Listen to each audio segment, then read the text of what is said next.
Hello la communauté, j'espère que vous allez bien. Je vous retrouve dans cette vidéo où nous allons voir ensemble, je me sens guidée, je me sens appelée à faire de l'astro-coaching. Voilà, c'est le mot que j'ai depuis ce matin. Le thème, c'est le sujet ou le cœur du sujet de cette vidéo que nous allons explorer, c'est de l'astro-coaching. Nous allons voir un petit peu, voilà, les différentes planètes qui ont envie de s'inviter dans le tirage, les différentes influences planétaires au moment où je tourne la vidéo et qui vont me ressortir dans les cartes. Donc je vais utiliser des oracles et notamment peut-être un tarot. Et voilà, je ne sais pas à qui va s'adresser cette vidéo. C'est une vidéo découverte, astro coaching que j'ai déjà fait de temps en temps pour voir des conseils, du coaching, voilà, des réflexions, se poser les bonnes questions, les questions qui nous font avancer, les questions constructives, par rapport éventuellement à des influences planétaires voilà, qu'on traverse en ce moment, soit de manière collective, soit de manière individuelle. Enfin, celles qui vont vraiment ressortir dans les cartes, dans les messages du jour. C'est une vidéo qui est intemporelle, qui ne pourra éventuellement pas résonner avec tout le monde ou de manière différente. Donc laissons-nous guider et laissons-nous le plaisir de découvrir et d'accueillir les messages astro-coaching du moment. En tout cas, j'espère que vous allez bien. Je suis Julie, je suis médium, canal, et voilà, je me dirige petit à petit vers le coaching. Je parsème mes vidéos de coaching, ma propre manière de faire du coaching, parce que voilà, ce qu'il faut savoir, c'est que je me suis formée en autodidacte aux arts divinatoires, c'est mon élément. Mais je me suis formée et voilà, je continue à me former à du coaching, à du développement personnel et du coaching que j'ai envie de faire un petit peu pas à ma propre sauce, mais on va dire du coaching qui est plutôt créatif et plutôt intuitif dans la manière de retranscrire les messages, dans la manière de vous guider, de vous accompagner, pour vous poser, voilà, dans la manière d'un accompagnement réflexif, pour vous poser les bonnes questions par rapport à votre propre situation. Je le fais de manière collective pour que chacun, voilà, il trouve, voilà, fasse les choses à sa sauce, j'ai envie de dire. Donc, nous allons commencer avec l'oracle du Saint Bologna. Donc n'hésitez pas à vous installer confortablement, à regarder la vidéo au moment où vous le souhaitez. Si c'est quand vous avez du temps, quand vous vous sentez bien, de vous poser. C'est vraiment une vidéo à regarder en étant posé, au calme. Et puis voilà. Donc on va commencer. Déjà, merci de votre présence, de votre soutien. N'hésitez pas, c'est très important pour la chaîne et pour moi-même, pour faire grandir la communauté et pour me permettre ben voilà, d'orienter la chaîne et de l'expanser, de faire beaucoup plus de choses. De penser, si vous aimez, c'est très important, ça prend pas longtemps, à liker, à partager, à commenter si vous le souhaitez, commenter dans les vidéos, donner votre avis, et à vous abonner si vous souhaitez, si le cœur vous en dit que vous souhaitez faire partie de la communauté et découvrir l'énergie et ce que je propose sur la chaîne, vous pouvez vous abonner. Je vous accueille volontiers. Ceci étant dit, nous allons commencer l'astro-coaching avec le symbolone, qui est un oracle astrologique et intuitif et interprétatif aussi. Alors, qu'est-ce qu'on veut nous dire ici et maintenant? Les influences planétaires, les conseils du moment au niveau d'influence planétaire. Qu'est-ce qu'on veut nous dire en ce moment? Vers quelle voie on veut nous orienter, nous guider? Vers quel chemin on souhaite, les énergies souhaitent nous orienter en ce moment? Quels sont les conseils qu'on souhaite nous apporter en ce moment par rapport aux énergies astrologiques, aux énergies planétaires? Je prends le temps de regarder et puis je vais vous montrer après. J'ai 3 cartes qui sont ressorties, mais je vais quand même les prendre. Je vais les descendre, comme ça vous pouvez peut-être les voir. Voilà, vous pouvez les voir un peu plus. C'est ce que j'essaye de faire maintenant, de bien orienter la caméra. J'essaye, j'apprends, je teste. Ah tiens, c'est marrant, on a l'énergie du fou qui ressort. Euh, L'énergie du fou est ressortie dans ma dernière vidéo, si vous ne l'avez pas encore vue. Donc on est vraiment dans l'énergie du fou qui ressort beaucoup. Le fou, c'est un archétype dans le tarot, un arcane majeur. La première, c'est le voyage du fou en fait, à travers le voyage, à travers les arcanes majeures du tarot. Le fou, c'est l'archétype qui est relié aussi à l'énergie d'Uranus, Verseau. La planète Uranus, c'est la planète, comment dire, la planète des changements, des bouleversements. C'est la planète qui vient un petit peu nous bousculer dans nos codes, dans nos conventions, dans un certain cadre. Uranus, c'est celui qui vient un petit peu, c'est la planète qui vient bousculer les codes, qui vient bousculer un certain cadre de référence, qui vient un petit peu apporter de la nouveauté. J'entends, c'est un petit peu l'empêcheur de tourner en rond. Celui qui vient casser un modèle, casser quelque chose. Comme une faille, comme une rupture, comme une faille de séisme, comme un petit peu le séisme qui vient complètement désorganiser les plaques tectoniques de la Terre. Et ça amène des bouleversements et des changements en surface. C'est souterrain et ça amène des changements en surface. Donc on a l'énergie du fou. On a l'énergie de faire un saut quantique, de sauter d'une rive, de sauter d'une falaise pour atterrir sur une autre rive de falaise, en sachant qu'il y a voilà, il y a un risque. On voit qu'il y a un risque parce qu'il y a un grand saut à faire et on a peut-être voilà, il y a possiblement cette peur de tomber dans le vide, cette peur de ne pas être attrapé. Donc un risque, il y a la notion de prendre un risque, de percevoir quelque chose comme un risque, c'est de passer d'un état à un autre, de passer voilà d'une situation à une autre situation. Et ça peut être perçu comme un risque. Mais j'entends ce risque est illusoire.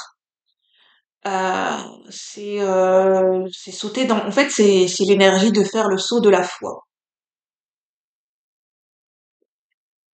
Alors, et ce qui peut nous retenir, moi ça me parle, ça pourra peut-être parler à d'autres personnes parce qu'on a les nuages. C'est peut-être notre mental qui peut nous retenir.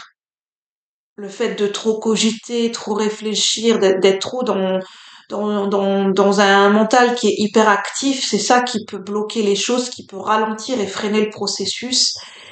Et c'est ça qui peut nous faire tomber en fait. Le risque, le risque peut être réel à partir du moment où, bah, si on est trop dans notre mental, effectivement, on a plus de chances de perdre un équilibre et de tomber. C'est un petit peu comme, d'ailleurs, c'est quelque chose qui m'a toujours fait peur. C'est un agrès au gymnastique, c'est le saut de cheval.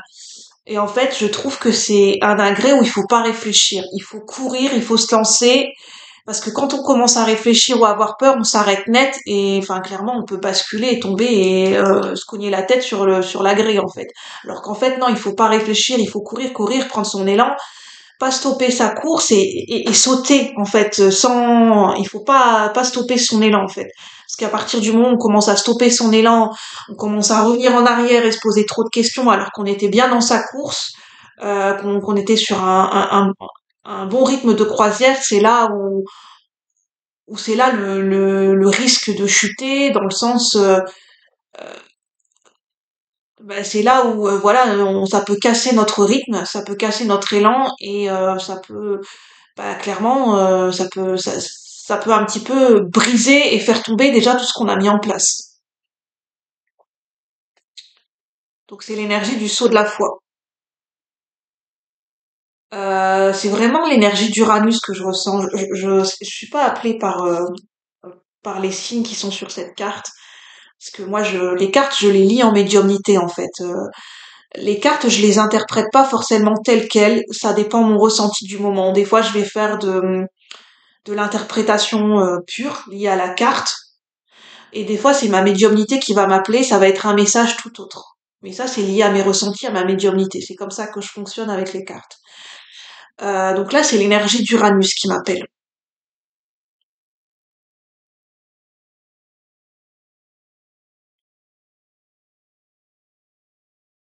D'ailleurs, j'ai un petit doute, je me demande pas si c'est Verseau en Uranus. Uranus en Verseau. J'irai vérifier. En tout cas, on a déjà cette première carte.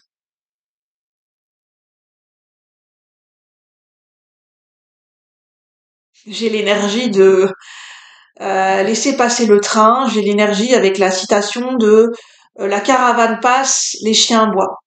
Ou les chiens aboient, la caravane passe. Il y a une citation comme ça, en fait. Un proverbe.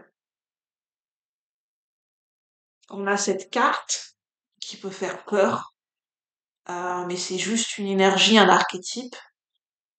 Euh, c'est plutôt un oracle qui peut être attaché au Moyen Âge. Au Moyen Âge, on parlait des messes noires, donc c'est ce qui est représentatif, parce que c'est un oracle où il peut y avoir des symboliques moyenâgeuses. Donc c'est voilà, faut pas en avoir peur en fait. C'est le but de la cartomancie, c'est pas de nous faire peur en fait, c'est voir le message qu'il y a derrière. C'est de dépasser c'est pour la cartomancie, c'est là aussi pour nous aider à dépasser nos peurs. On a l'énergie de Scorpion, la lune en Scorpion, et on a Jupiter qui réapparaît 2 fois.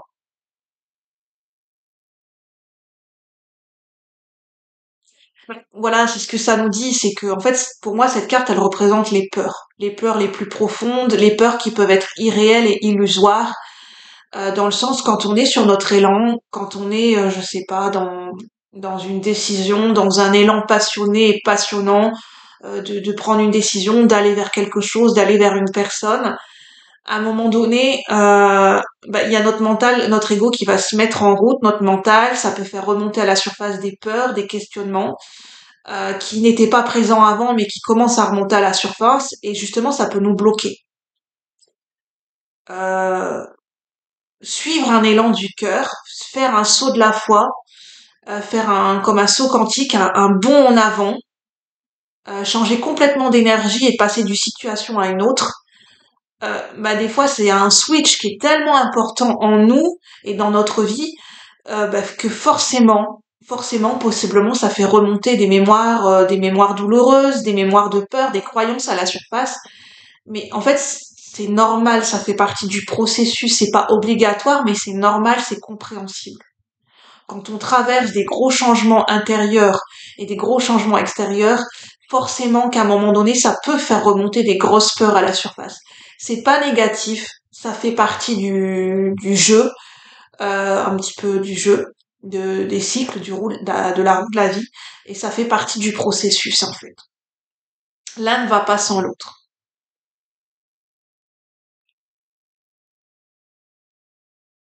Donc là, en fait, c'est plutôt des influences planétaires, un type d'astro-coaching qui nous explique justement les énergies du moment pour nous, peut-être pour nous rassurer, pour nous expliquer que dans la vie, tout est processus et que chaque énergie, en fait, correspond l'une avec l'autre, comme l'ombre et la lumière. En fait, chaque énergie, chaque planète, chaque conjonction astrologique qui viennent nous toucher individuellement et notamment collectivement, elles sont reliées les unes aux autres, elles parlent. En fait, les planètes, elles parlent un langage, elles parlent les unes aux autres. Alors, il y a des planètes qui vont avoir des affinités, où ça va être des conjonctions plutôt fluides, où ça sera considéré comme plutôt agréable. Il y a des conjonctions qui seront, on dit dissonantes. On dit qui ne seront pas forcément harmonieuses, qui vont créer peut-être des carrés en fonction des conjonctions planétaires, en fonction de quel type de planète est en conjonction avec quel signe astrologique, si ça crée des carrés. Enfin ça c'est vraiment de l'astrologie pure, mais c'est simplement pour vous dire que les énergies qu'on traverse individuellement et collectivement, généralement des fois c'est lié à des conjonctions planétaires qui sont dites soit harmonieuses, soit disharmonieuses. Donc forcément, l'impact que ça va avoir sur nous et la manière dont on va le vivre et le ressentir et comment on va traverser les changements, c'est un petit peu lié aussi à ça. Même beaucoup lié à ça. Et c'est notre perception des choses et comment on va accueillir ces changements. Et qu'est-ce qu'on va en faire individuellement, notamment. Donc là, on a l'énergie du deuil. Donc on voit une femme qui est habillée en noir, qui pleure un être cher ou qui pleure la fin d'une situation, une personne qui est en deuil. qui est triste, qui est en train de, voilà, de se recueillir par rapport à un chagrin. Et on a la planète, on a Capricorne.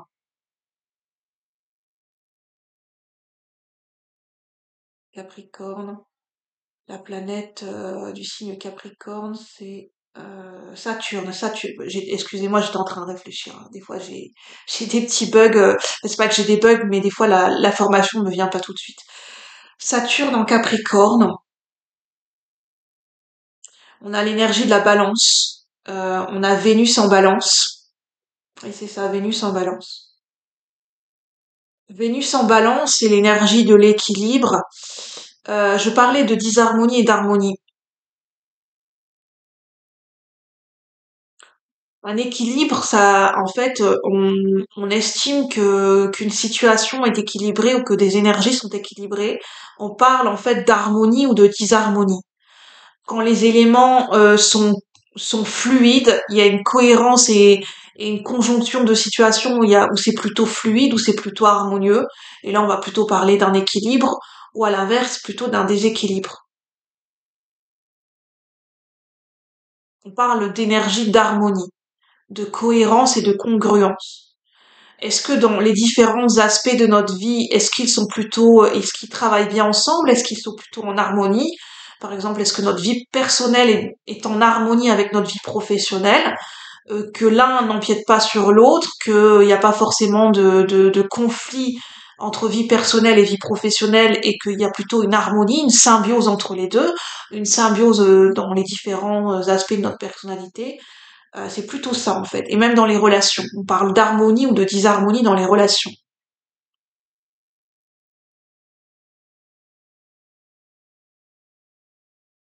Donc je vous montre la carte Saturne en Capricorne.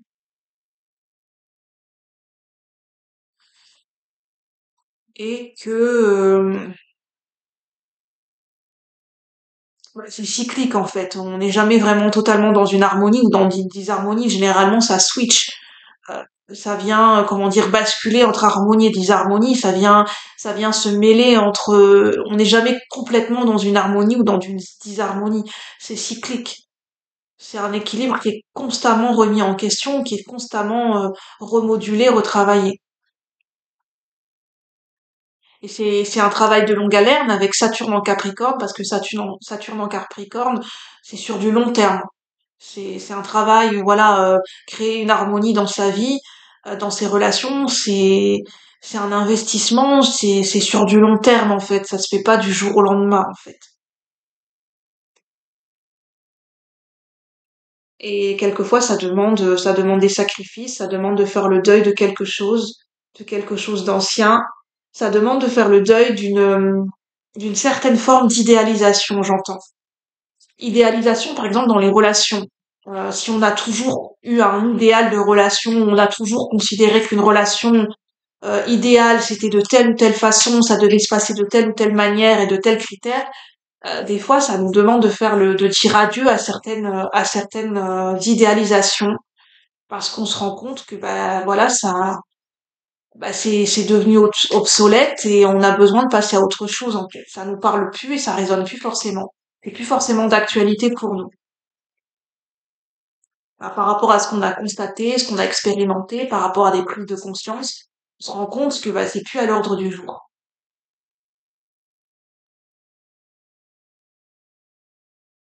Donc là, je vais prendre le temps.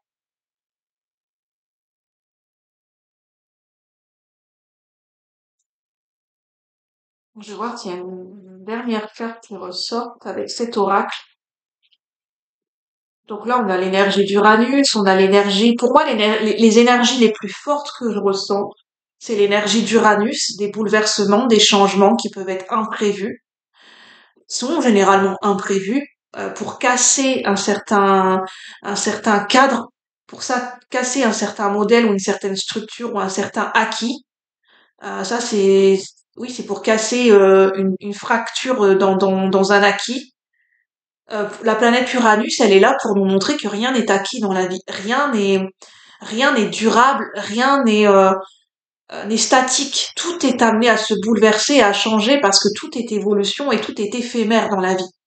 elle est là pour nous rappeler ça aussi, la planète Uranus, avec le signe du Verseau, que tout est amené à se transformer, à changer, à se renouveler en permanence, que ce soit en nous-mêmes, dans notre vie et dans la société et dans le monde dans lequel on vit aujourd'hui. Je me rends bien compte que enfin, la vie s'accélère, qu'il y a des progrès, des nouvelles technologies, que le temps s'accélère, que les connaissances, qu'il y a une accélération au niveau de l'intégration de nouvelles connaissances. Euh, on s'en rend bien compte dans ce monde moderne dans lequel on vit. Alors, un dernier message pour ceux qui regardent la vidéo. La carte s'est pas retournée, mais elle me parle. Enfin, elle s'est retournée à moitié. On a l'énergie de la Vierge, du signe de la Vierge, Mercure en Vierge. Mercure en Vierge, ça me parle de douceur. Là, j'ai plutôt le côté doux de la Vierge. Dans le sens, le signe de la Vierge, c'est une énergie de quelqu'un qui est dévoué, qui est plutôt dans la dévotion par rapport à sa famille, par rapport à ceux qui l'entourent. Je ressens beaucoup le côté dévotion, être dévoué à une cause, être dévoué à quelque chose, dans la dévotion.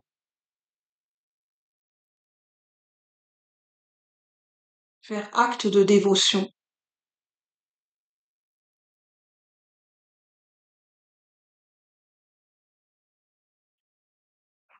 Alors avec le cas du C, ça me parle d'être, je sais pas si vous allez bien voir. Je pense pas que vous allez bien voir. Là, on a le cas du C. C'est être dévoué à sa propre cause. C'est être dévoué par rapport à sa santé, par rapport à son hygiène de vie, par rapport à son estime personnelle. C'est être dévoué à soi-même.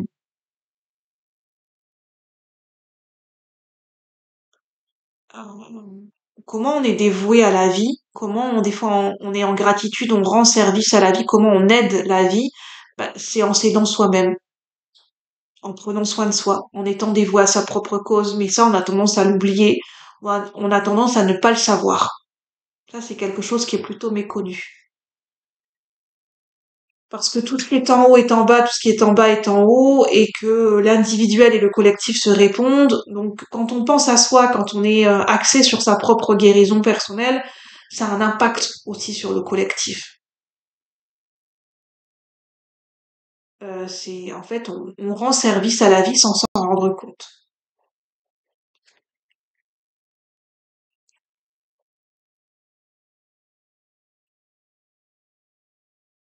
C'est la question à se poser, c'est à quoi est-on-nous dévoués en ce moment? Par rapport à quoi est-on-nous dans la dévotion en ce moment? Est-ce que c'est par rapport à une cause en particulier, par rapport à un sujet, quelque chose? Est-ce qu'il n'y a pas un sujet qui nous tient à cœur en ce moment? Quelque chose qui réveille une émotion en nous, quelque chose vraiment où c'est une cause qui vraiment nous parle, qui résonne au plus profond de nous? Ou le fait qu'il y a eu un événement qui est venu réveiller quelque chose, ou un événement qui fait que par rapport à un événement, on s'est dévoué à une cause. Je vais prendre le tarot de la sorcière avec la roue de l'année, et puis je prendrai peut-être un petit oracle de l'astrozène. Je vais prendre mon temps parce que voilà, je suis un petit peu fatiguée. Je vais prendre mon temps.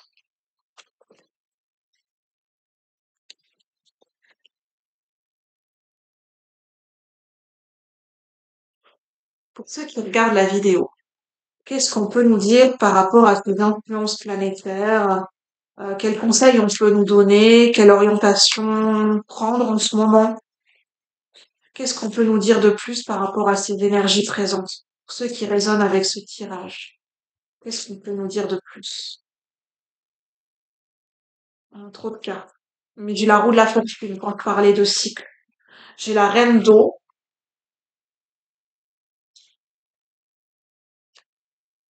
et j'ai le 3 de terre, donc qui est le 3 de denier dans le tarot. Alors, la reine d'eau, la reine de coupe.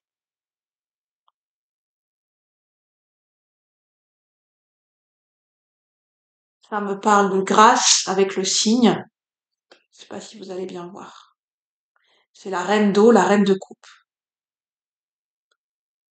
Je sais pas si ça va faire le point focus. Donc là, on a le symbole de l'élément eau, on a la reine de coupe, on a le cygne. Donc ça me parle de grâce, de beauté. Je parlais de Vénus. On avait l'énergie de Vénus, de Vénus en balance. Ça nous parle de beauté, d'esthétisme, d'équilibre. La beauté se trouve aussi dans l'harmonie, dans la symbiose, dans la disharmonie aussi. On peut trouver de la beauté et de la grâce dans la disharmonie. L'harmonie se trouve aussi dans la disharmonie et dans la disharmonie se trouve aussi l'harmonie. C'est le principe du yin et du yang. Que voilà, les énergies sont mélangées en fait. Il n'y a pas de séparation dans les énergies.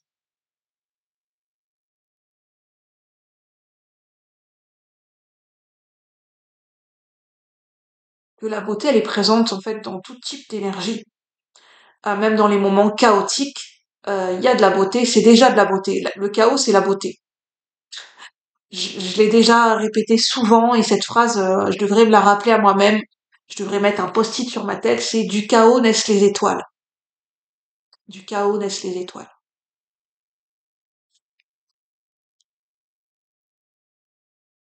Alors, quand on est en train de vivre une énergie pénible ou une situation difficile, alors je sais que ça paraît facile dit comme ça, mais de se dire, bah en fait, je suis en train de vivre une œuvre d'art en fait. À travers ce chaos, c'est une œuvre d'art, c'est une œuvre de beauté.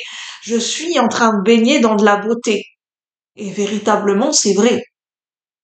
C'est dans les chaos et les bouleversements que ben, comment dire, c'est un petit peu la fleur de lotus qui s'épanouit dans les marécages en fait. La beauté de la fleur de lotus à la base, enfin, c'est même pas à la base, elle s'épanouit, elle est née dans des marécages, dans un état boueux, dans des énergies qui sont, qu'on peut dire qui sont pas forcément belles, mais elle est née là-dedans en fait, la fleur de lotus.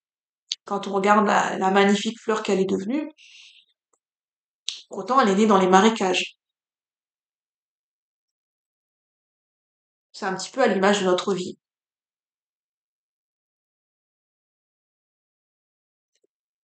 Le 3 de terre, c'est de se rendre compte des différents éléments, même des énergies invisibles. Alors même si ça ne se voit pas, même si c'est en coulisses, même si c'est des énergies invisibles, la vie travaille pour nous. La vie en coulisses travaille pour nous. Un petit peu comme la vie, c'est le chef d'orchestre. L'univers, la vie, c'est le chef d'orchestre de tout ce qui se passe sur Terre, en fait. C'est l'ordre universel, l'ordre cosmique. Euh, Chaque élément travaillant ensemble, chaque pièce imbriquée les unes aux autres. C'est un peu comme un engrenage. On s'en rend pas compte, mais en coulisses, la vie travaille pour nous. Elle travaille pour notre plus grand bien. Et la vie travaille et enfin, la vie œuvre pour notre plus grand bien.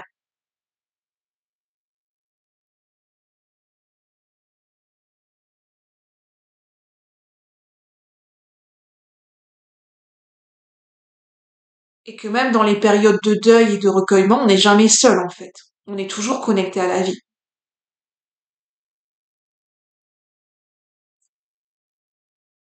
3 de terre, on a l'énergie du 3, donc c'est l'énergie qui me rappelle l'impératrice dans le tarot, l'énergie du groupe, de la communauté, du travail d'équipe, de la collaboration, de la co-création.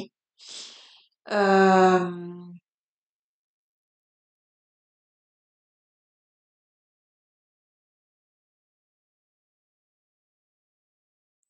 et l'énergie du Capricorne qui revient. L'énergie du Capricorne. Le fait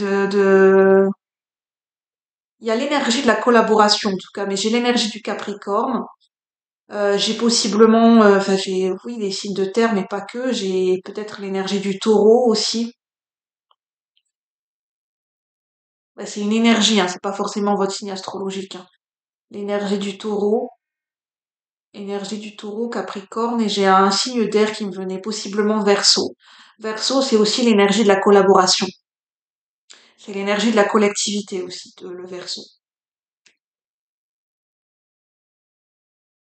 Et possiblement, j'ai aussi l'énergie du poisson. Poisson parce que le poisson est relié aux énergies de la vie, est relié aux énergies cosmiques. Il est vraiment dans cette unité, il est vraiment connecté avec le monde qui l'entoure, le signe du poisson, notamment dans les énergies spirituelles et invisibles. Euh, donc on a vraiment les énergies du poisson. Verseau, signe de terre. J'ai le signe du taureau qui m'y fait penser aussi parce que je parlais d'esthétisme et de beauté, d'harmonie, d'équilibre, et c'est aussi rattaché à l'énergie du taureau. C'est la beauté et les plaisirs de la vie, le taureau aussi. C'est le côté esthétique.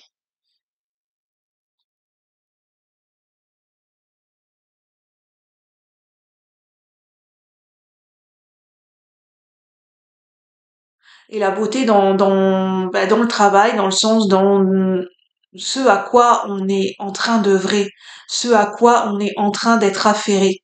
Qu'est-ce qu'on est en train de la beauté dans le fait de qu'est-ce qu'on est en train de construire dans notre vie en fait.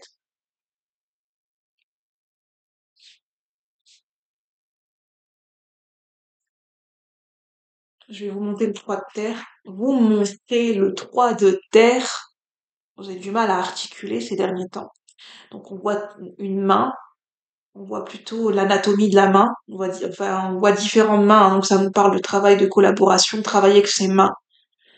Le fait de travailler avec ses mains, être ancré, travailler la terre, être dans le concret. C'est vraiment être dans le concret, travailler avec ses mains, être au plus près de la terre.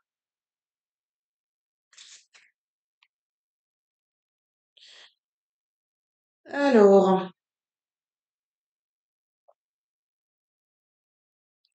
qu'est-ce que je vais prendre? Ben, je vais prendre plutôt le coaching de Charlie que j'ai déjà pris dans une vidéo.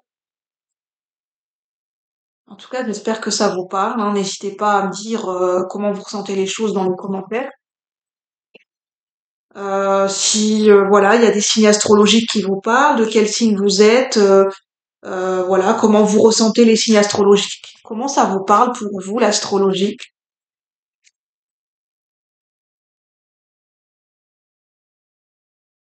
Comme ça, vous pourrez discuter entre vous, échanger autour de sujets entre vous,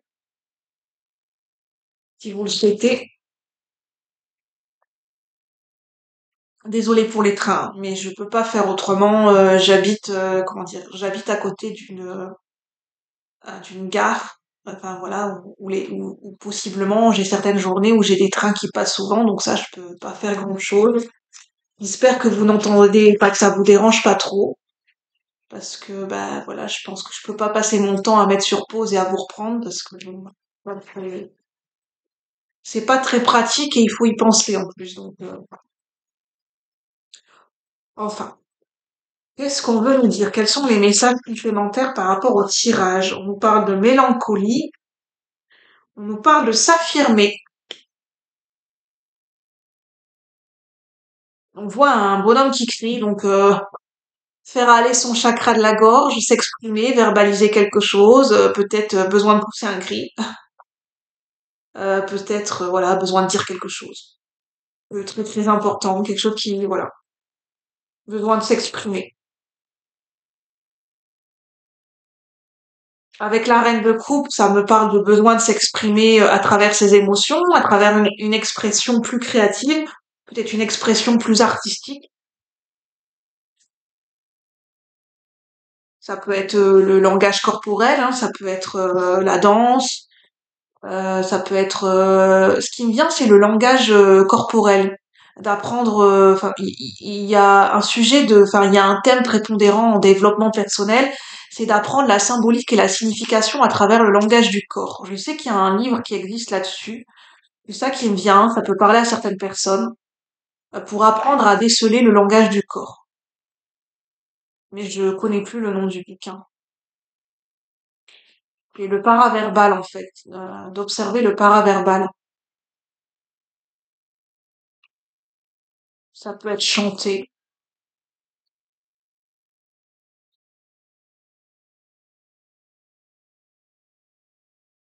Pousser un cri, mais j'entends, mais il n'y a pas vraiment d'activité, mais pousser un cri, parler. Parler, besoin de parler. Changer les choses.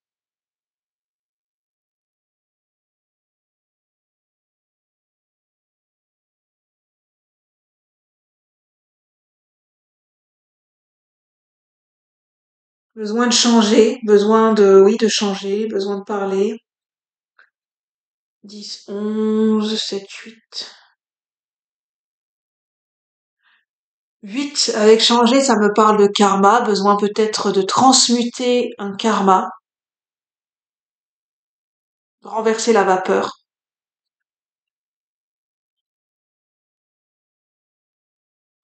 11, ça me parle du maître nombre. 11, je rattache ça plutôt à la communication.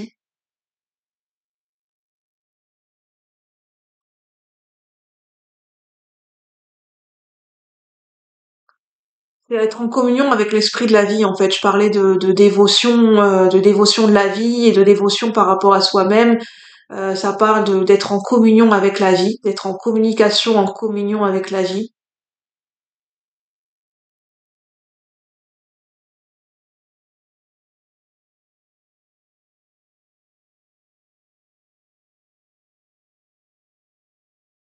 Sagesse.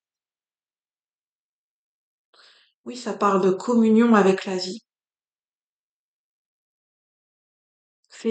En fait, c'est de nourrir et de venir cultiver et entretenir ce sentiment et c'est plus qu'un sentiment, cette reliance et cette unité avec la vie, avec tout ce qui nous entoure.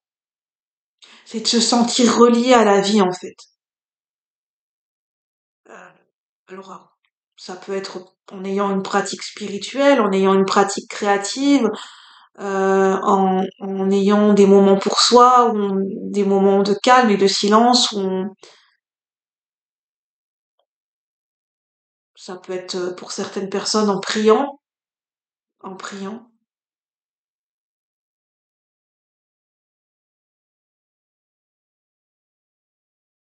C'est se raccrocher à la vie, en fait.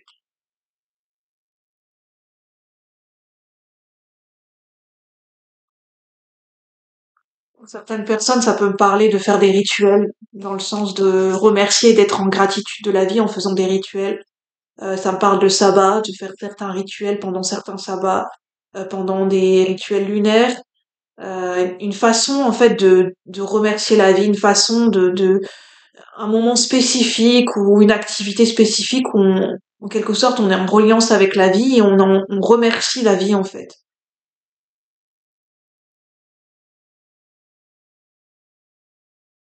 Se connecter,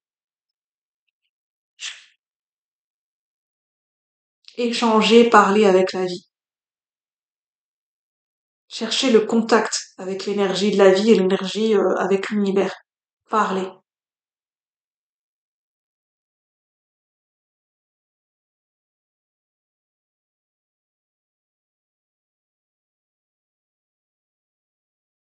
Bon, je vais en rester là parce que je sens que j'ai pas d'autres messages.